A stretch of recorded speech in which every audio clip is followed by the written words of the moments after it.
Да, поздрав и од ова студио кое што е практично за Аргумент Плюс на телевизија 24, како што и кажа во одјавата на Дневникот.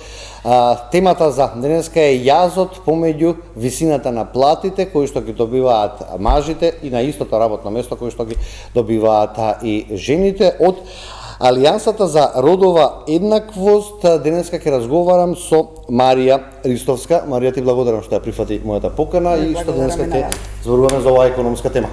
Благодарам и на вас на поканата. Така, само да кажеме дека Алијансата за родова еднаквост е на некој начин под Асоциацијата за е-трговија. Така, вие сте едно подружница. Така. Да ги кажеме бројките, сакам да кога зборуваме за некаква тема, прво сакам да зборуваме за бројките.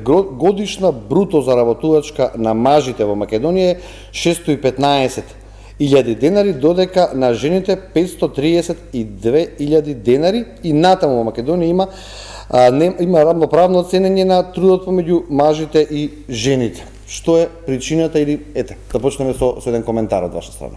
Ајде, вака, ова што го исцитира се всушност официјални податоци од Државен завод за статистика, од нивната најнова, да речем, публикација, така е, жените и мажите 2025-та, ја издадов негде во мај, па ние како Алијанса за родова еднаквост, многу е битно да се каже, на работното место, ги анализиравме овие податоци и дојдовме до заклучок дека всушност станува збор за податоци кои што кажуваат дека овој родов јаз всушност не е случаен и не е секогаш личен избор на жените, односно дека станува збор, односно е резултат на многу голем број на, да речам, структурни и културни бариери.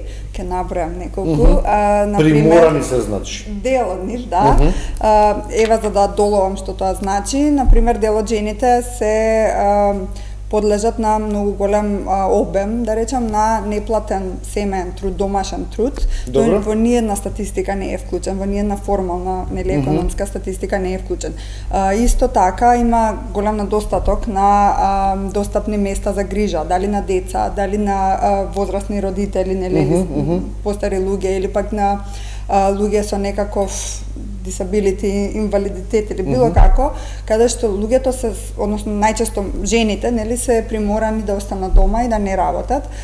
Исто така како, да речам, бариера може да се спомне и недостатокот на флексибилните работни аранжмани, нели да има клизно работно време или работа од дома и така натаму, затоа што не секој работодавец е согласен на тоа, така да тоа дополнително намалува нивната можност за целосно учество во, да речам, пазарот на трудот. А секако тука нормално не можеме да избегаме од родовите стереотипи кои што и влијаат на начинот на кој што жените ги избираат професиите, но влијаат исто така и на тоа како кого работодавачите вработуваат и кого унапредуваат, какви плати даваат и така натаму. Значи сите овие бариери на еден начин влијаат на целата оваа слика. Дополнително исто да не изумам да кажам е дека жените многу често избираат работни позиции во сектори кои што се помалку платени. Значи во образование доминантно се жени, во текстилна индустрија доминантно се жени, во услуги доминантно се жени, што не е случај и е обратно во индустриите кои што се најбрзо растечки од типот на ICT или нели информатичка технологија, како и не знам инженерство исто така. Така да се тоа е уште има машки и женски професии. За жал. За жал. Сега како представничка вие на Алијансата за родова еднаквост на работното место, сакам да ве прашам, постои ли можност за подобрување на оваа состојба? Дали се гледа од, бидејќи оваквите стереотипи се нели со децении? Така. Сметам дека е направен некаков развој, но секако дека имаме уште многу простор за раст и развој и дека за да се постигне тоа потребна е една, да речам, системска поддршка вклучена со сите страни, вклучувајќи го образованието, пазарот на трудот, свесната, односно свеста на целото население, потоа вклученоста на институциите, вклученоста на меѓународните организации и институции, така да од сите овие, да речам, чинители, потребно е вклучено за заеднички да работат за да се подобри оваа состојба. Сега на кратко ќе кажам што мислам по тоа, не само да ги набројам. Да.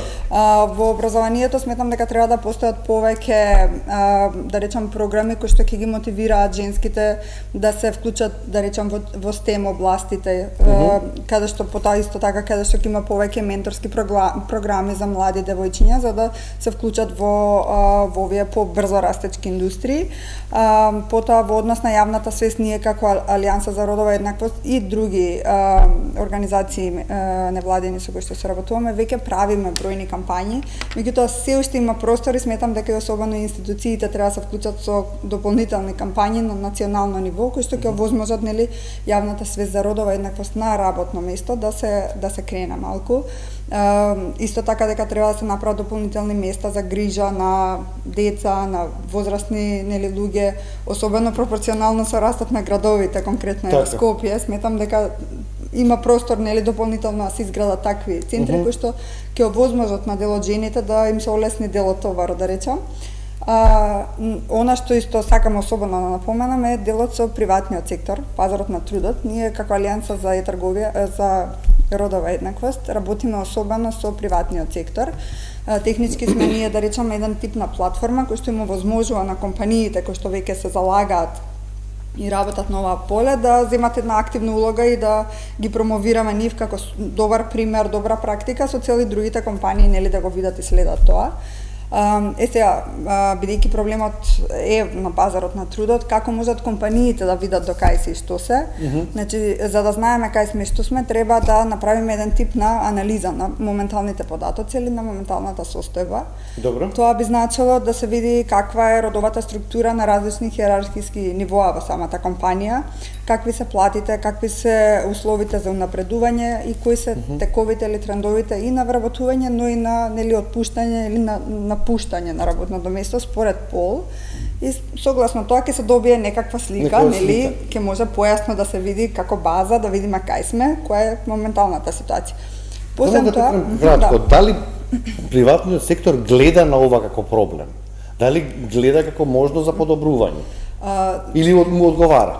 Искрено има простор за подобрување, во смисла има компании, јас сум многу благодарна на компаниите кои што ја поддржуваат работата на Алијансата за родова еднаквост, кај што стварно имаат и позитивни примери да прикажат во жени во несвојствени машки позиции, имаат и семено одговорни политики, што значи тоа значи имаат вклучено политики со флексибилно работно време, со работа од дома, некои дури имаат не знам градинки на работното место или како центри за нега и ред други работи кои што овозможуваат олеснување на жената да доаѓа на работа, но сепак има и компании за кои што морам да признам каде што е страна тема, особено мислам дека ке помалите, каде што навистина мислам дека они се премногу со оператива оптеретени за да размислуваат на оваа тема.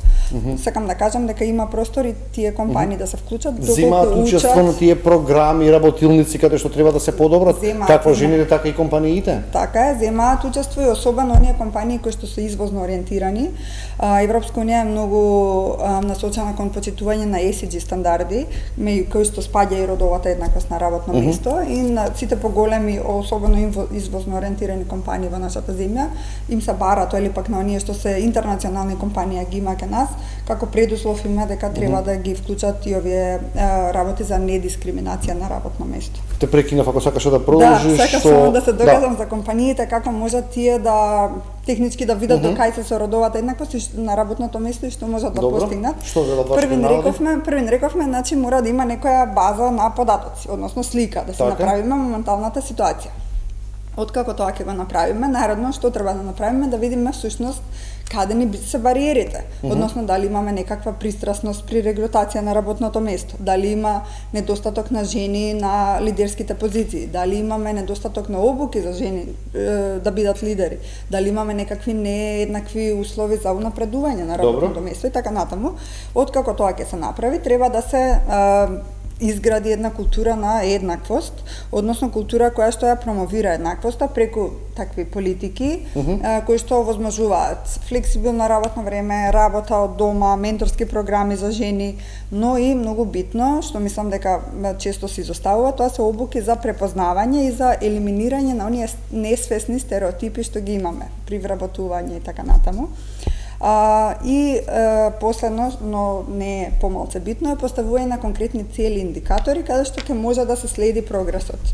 Нели, за да знаеме, тука сме биле моментално, ова ќе го направиме, ова ни се бариерите, ова ќе го направиме преку овие политики, така натаму, ова ни се KPIs во бизнес светот се викаат, нели, за да видиме индикатори, за да видиме што е постигнато, кога, како. Само така може да има некаков, да речем, планиран напредок во ова поле.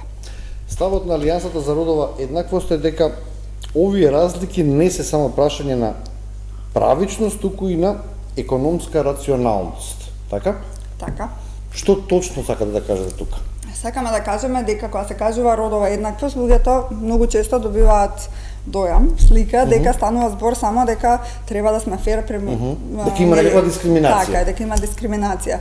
Фактите и бројките го покажуваат тоа, но она што сакаме ние да го покажеме дополнително е дека од друга страна фактите покажуваат и дека мешаните тимови, односно конкретно интернационална фирма за истражување McKinsey во 2020 има направено огромно истражување каде што има споредено многу компании кои што имаат мешани состави на лидерски позиции, конкретно во управни надзорни одбори.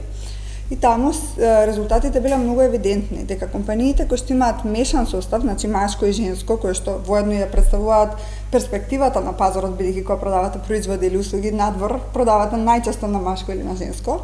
Значи компаниите кои што имале мешани тимови на лидерските позиции имале во просек 25% поголем профит во однос на компаниите кои што имале само машки или само женски одбори. Што значи тоа? Дека ова вработување на машки и на женски е на еден начин и рационална економска одлука. Затоа што, нели, ако нешто знаеме дека свесно ќе не донесе поголем профит и тоа не е за 2-3%, него за 1/4 во просек, тогаш е лудо да не го искористиме тој потенцијал.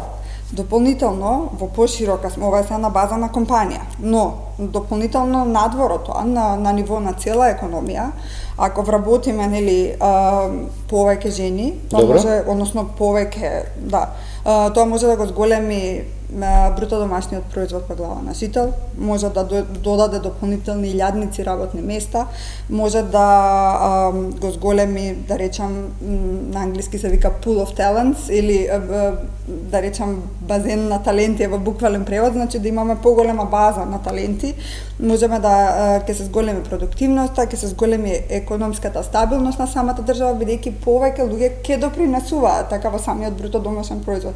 Така да е тоа пологично, а тоа сметаме дека е многу битно за земји кои што се во развој како што е нашата. Да, нас не требаат работници, а камо ли да биде пол базенот, тоа би било уште подобро. Тоа е дополнително, што нас не требаат работници, а исто овој податок нигде не сме го спомнале, ама би рекла поразителен, повеќе од 50% од жените се неактивни. Тоа значи дека можат да работат, значи се работоспособно население, ама се дома. Не се вработени или не бараат работа. Тоа е многу поразителен податок и нели се сведува, а бараме работна сила или увезуваме од страна. Да. А ги имаме дома и може да се мотивираат на различни начини. Генерално на тоа се однесува на што кажуваме со економска рационалност. Во една од вашите забелешки наведувате еднакви услови за работа, социјална сигурност, пристап до стоки и услуги, рамнотежа помеѓу работата и приватниот живот, родителско отсуство и еднаков третман на самовработување и да го хармонизираме сето ова на хартија преку законски текстови, колку ова би било спроведливо на терен. Убаво знаеме да напишеме и правилници, и закони, меѓутоа, кога ќе дојдеме тоа да го имплементираме е малку тешко. Така е. Се убаво звучи, нели, меѓутоа, таа запирката ме плаши.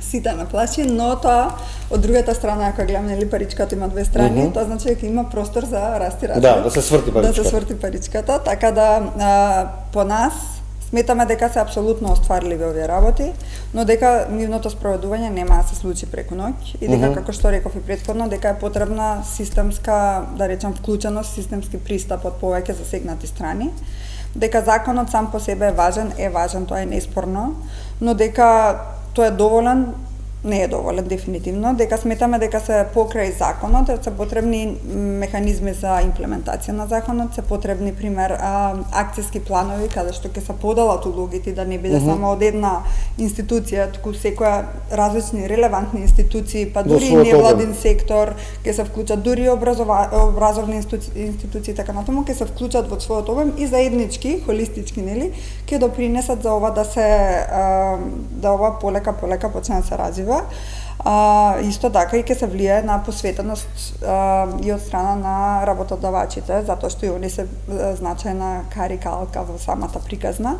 Сега, она што сакам да го кажам, дека кога реков дека законот е супер и мора да постои, но не е доволен и дека сметаме дека се потребни и некои дополнителни мерки. Што е тоа? Што е тоа? Тоа би можеле да бидат програми за поддршка на компаниите кои што веќе спроведуваат или имплементираат родово равноправни политики. Тоа може да биде во форма на консултантски услуги, а може да биде и во форма на финансиски поттик за компании кои што веќе воведуваат вакви, например, дали флексибилни модели на работа и така натаму. Можеби ако е ова како некоја пилот програма, можеби повеќе компании ќе се вклучат и ќе воведуваат вакви програми. Потоа обуки за менаџери, за HR професионалци, за препознавање и елиминирање на оние несвесни стереотипи што ги спомнавме, при регрутација, при унапредување на вработените, при доделување, односно договарање на платата. Потоа флексибилните модели на работа што веќе неколку пати ги спомнав, кај што нели вклучува работење од дома, скратено работно време и можности повеќе. Така, и она што сакав да го кажам дека функционира многу добро во Германија и во Шведска е споделено работно време, на англиски се вика job sharing. Добро. Што значи тоа? Што се шерува? Тоа значи дека ако едно просечно работно време, моето работно време е 40 часа, но јас пример како млада мајка не можам да го постигнам тоа. Јас и уште една мајка по 20 часа ќе го работиме тоа време. Job sharing е буквално тоа. И тоа функционира, например, кога некој има мали деца или например близнаци или 3 деца одеднаш или било како, тоа функционира и неколку години може да се работи така. И например две жени конституцијава да работат таа работа. Пак е некој начин флексибилност кај што им се возможува на луѓето. Така, меѓутоа како општество, сметате дека сме созреани тоа да го имплементираме? Дека вие секако сакате, меѓутоа нашите работодавачи искрено се повеќе млади луѓе има што отварат компании со, не знам, со интернетот, мислам дека малце е срамота веќе да кажуваме дека нешто не може или не знаеме, треба да пробаме. Во најмала рака треба да пробаме преку пилот програми и така натаму, а например кога би пробале неколку компании, не мислам дека ќе е толку страшно, мислам па да бидат пример за другите. Така е, еве не знам дали слушнавте сега во Холандија се воведе 4-неделна работна недела. Можеби некоја компанија ќе го земе примерот за да види, можеби ќе зголеми така продуктивноста, можеби така ќе влијае некако поефикасно работење и така натаму. Или пак можеби, знам порано постоеше една IT компанија, не сум сигурна дали уште постои, што има градинки на работното место со цел, нели, да можат во друга просторија, тука се децата, да речам за нега на деца, за да не може мајката да не мора да искача, најчесто мајката и родителот би било, ама во наши услови, нели? Така да се тоа може да влијае и веќе има вакви примери од дали скандинавските земји, дали од Европа, кои што функционираат и кои што допринесуваат поголем број на жени да одат на работното место и да се вклучат. И она што сакам да го напоменам, програми за вработување на жени, односно за поддршка на жени за отварање на стартапи, на своји бизнеси. Ке нас има неколку програми, но мислам дека се наменети на маргинализирани групи само, а не секогаш ќе имаат доволно, да речам, вештини, способности за да пристапат на тоа или да дојдат до нив информациите. Исто така се наменети кон млади до 29 години, што не секогаш се спремни младите, можеби им треба време за да соберат нели искуство и така натаму. За посам тоа да можат така да мислам дека тие програми генерално треба да се насочени без разлика кон нели жени од било која возраст или било која маргинализирана група, така. А подбо треба да тоа малку подобро се искомуницира до повеќе нели луѓе да дојде, затоа што ние често се наоѓаме во ситуација кај што дали држиме обуки или имаме било какви настани, некогаш тоа било и со маргинализирани групи на жени, каде што не знаат, не слушнале за ова и за мене е така наречено missed opportunity. Имаме нешто што не се користи, треба да има некакви јасни индикатори, извештаи, да видиме ако нешто не функционира, зошто не функционира, нема потреба да стои како активна мерка, или ако функционира, да се зајакне ако има поголем интерес. Така да некако да се затвори кругот, ама ова се неколку примери за дополнителни мерки кои што можат да влијаат. Ова све што ми го кажувате, дали сте го представиле на властите? Не зборам за ова. Вие функционирате со години веќе како асоциација за трговија, како нели алијансата за родова еднаквост. Колку има слух власта да го примени ова, да направи измени, да направи подобрување на состојбите? Генерално имаме добра соработка и со институциите, и со медиумите, и со образовните институции, така натаму. Волја постои, значи? Постои волја, да. Со какви капацитети располагаат, тоа е друго, во смисла, нели, често се менуваат вработените, но на страна па некогаш имаме со едни луѓе, па после се менуваат луѓето па со други, така натаму, па пак од поново, да, можеби тоа е дел од да речам не толку брзиот раст, но генерално има слух. Добро. Од институциите сме имали индивидуални состаноци, сме давале совети, насоки за некои програми да се развијат и така натаму. И од друга страна, па уште почесто ние ги повикуваме, ние ги каниме на бројни јавни настани, панел дискусии и така натаму. Да слушнат делот наоди ваши и да слушнат, но и они да ги испрезентираат дали нивните активни програми и мерки, дали она што планираат, дали нивните стратегии. Еве на пример за ДЗС што ги спомнав податоците, тие беа презентирани на нашата годишна конференција за меѓународен ден на еднакви плати што организираме, така да самиот директор на ДЗС беше присутен и ги презентираше резултатите и тоа навистина мислам дека допринесе за повеќе луѓе присутни таму конкретно да дознаат за оваа публикација и потоа да ја користат. На страна тоа ние правиме и редовни национални кампањи, кај што ни е идејата всушност да го поттикнеме, да речем, диалогот помеѓу институциите, помеѓу невладиниот сектор, помеѓу јавноста и така натаму, за оваа тема да не остане само како тема, туку всушност да се зборува на тоа. И да се работи и да се подобри. Ако направиме поглед на глобално ниво, може да се забележи дека работите не се нешто многу подобри од кај нас. Жените заработуваат во просек 20% помалку од мажите, или на секој $1 што го заработува маж, жената зема 80%, ова се исто центи. Во Европската Унија има родов јаз на платите кои изнесува 12,7%. Така. Можеме да се споредуваме што се случува таму, како ние да го земеме примерот од кај нив. Така, точно е дека и на глобално и на европско ниво постои значителен јаз во платите. Поради тоа и толку многу меѓународни институции исто така работат на ова и имаат бројни иницијативи кои што ги овозможуваат за да може нели поддржуваат бројни иницијативи и во нашава земја и на европско и глобално ниво за да се нели намали овој јаз. Она што охрабро е дека во ЕУ во последните години се преземаат конкретни чекори за намалување на овој јаз. Навистина ЕУ многу работи на оваа тема. Таков е примерот со новата директива за транспарентност на платите. Таа генерално се состои од два дела. Мислам, основата на таа директива е всушност едното е да има поголема транспарентност околу платите во смисла во огласот да има во сите огласи да мора да стои од до, нели, платата за таа и таа. Во Македонија е ретко кога барате огласи.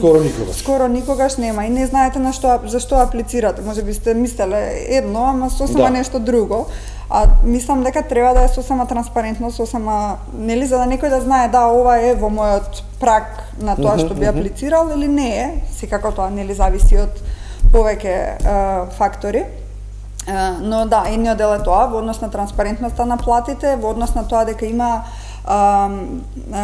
како регистри кај што може да се спореди, например, за позиција проектен менаџер, платите се од до. Така да некој може да знае колку може да очекува на годишно ниво или на месечно ниво. Тоа е таа транспарентност на платите, тоа е првиот дел од оваа директива. А вториот дел е делот каде што има известување од страна на компаниите за тоа какви плати даваат и така натаму, и каде што има можности за зборот што не го сакаме никој, ама сепак мора да се спомна, тужби доколку некој не ги почитува овие или има дискриминација на работното место.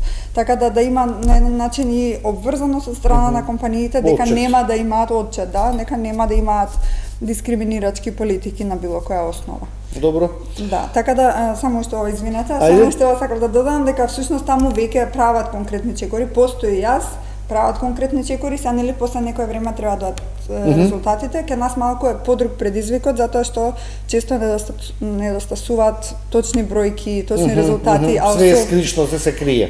Така е, а и меѓу другото недостасуваат цифри што се од неодамна recent, сакам да кажам на англиски, значи на пример конкретно во истражувањето за жените и мажите цифрите се од 2023 година. Така да недостасуваат онакви живи потребно цифри. Потребно е време да се обработат податоците. Така да ние инсистираме да има систематско мерење, да има една јавна транспарентност и поголема примена на овие европски практики, каде што е на пример со вклучување на прагот на платите и останати нели понекогаш би се знаело. Така и, например, кои се самите, да речеме, обврски на вработениот и така натаму, сите тие работи да бидат вклучени на почеток, за да знаат самите нели луѓе каде аплицираат, што да очекуваат така натаму, така да ова се со реални бројки, со јасни политики, со партнерство помеѓу институции, приватен сектор, граѓански организации може да се намали овој родов јас помеѓу платите. Оно што храбрува е дека податоците од година во година, барем во последните десетина се подобруваат, не е како што било, не знам, пред 2 декади, кога е било многу поголем јазот на платите, барем тоа може да охрабрува. Охрабрува, да, значи разликата се намалува, но таа се уште постои. И тоа не е само еден статистички податок, туку едноставно жива материја, односно ја рефлектира моменталната ситуација, всушност вистинската ситуација во која што живееме, бидејќи има недоволна застапеност на жените во најплатените и најбрзо растечките индустрии, има нееднакви услови за напредување, има нели оние неизбегливите традиционални стереотипи.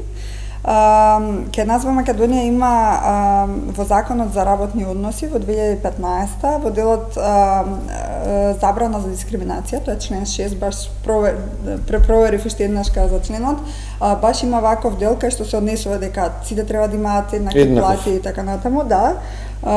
Значи дека треба да има еднаков третман во однос и на вработувањето и на условите на работа и на делот со социјалното осигурување и забрана за било каква дискриминација. Правилата важат еднакво за сите. Така е, но како што и претходно кажавме, законот сам по себе не е доволен, бидејќи очигледно практиката нели покажува дека треба и нешто повеќе како оние дополнителните мерки што ги спомнавме, бидејќи и покрај напредокот сепак се потребни овакви систематски и пред се би рекла долгорочни мерки, за да знаеме каде ќе бидеме на 10, на 50 години. Од сега не да размислуваме од сега за наредната година, тоа што генерално мислам дека фали е конкретно подолгорочна стратегија. Една поширока слика. Да, една поширока слика каде сакаме да бидеме и што би биле ние кога тоа би се постигнало, кога еве на пример повеќе жени би работеле по повеќе на лидерски позиции, како тоа ќе влијае на компаниите, како тоа ќе влијае на бруто домашниот производ и така натаму. Така да тоа е она што дополнително има напредок на кратко, но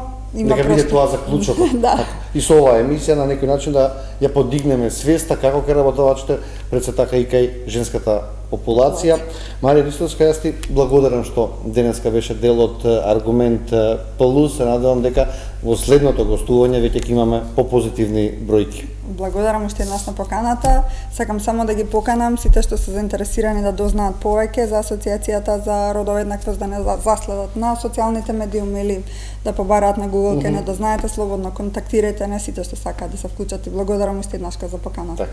Почитувани, се надевам дека и денеска го задржа вашето мислење. Ова беше тема за распределбата на платите помеѓу мажите и жените. Се уште видовме дека постои и јас, се уште мажите заработуваат доста повеќе од жените, иако работат речиси на истите позиции. Останете со програмата на телевизија 24, ние ќе се видиме веќе во вестите во 20 часот. Пријатно!